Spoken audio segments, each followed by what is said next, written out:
Hello everyone, ఈరోజు rice ఎలా వండుకోవాలి, సెక్విక్ లిడ్ కుక్కర్ మూత ఎలా పెట్టాలి అనేది ఇప్పుడు చూపిస్తున్నాను. నేను 2 గ్లాసు రైస్ పోసినాను, 3 గ్లాసు వాటర్ వేసినాను. ఇప్పుడు ఇది సెక్విక్ లిడ్ అండి, ఇది పెట్టి చూపిస్తాను.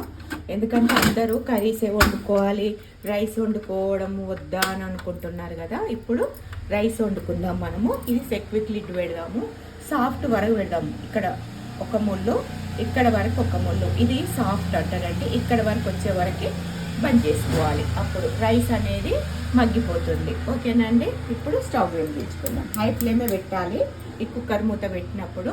చూడండి, ఇంతే అండి. సాఫ్ట్ అంటే ఇంతే. మనం స్టవ్ బంద్ చేసుకోవాలి. సాఫ్ట్ అంటే ఇంతే. రైస్ అయిపోయింది. మళ్ళీ రిటర్న్ వచ్చినాక ఓపెన్ చేద్దాం. ఓకేనండి. చూడండి, ప్రెషర్ వెళ్ళిపోయింది, రిటర్న్ వచ్చేసింది. ఇప్పుడు ఇది ఓపెన్ అవుతుంది. చూడండి,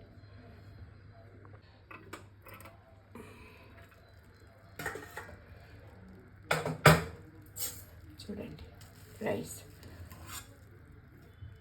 మంచిగా విడివిడిగా ఉంటుంది, చాలా బాగుంటుంది.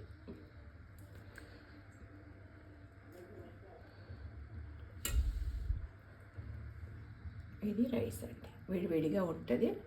మీకు ఇంక డీటెయిల్స్ కావాలన్నా కింద స్క్రోలింగ్ నెంబర్ వస్తుంది, నాది యూట్యూబ్ ఛానల్లో ఉంది.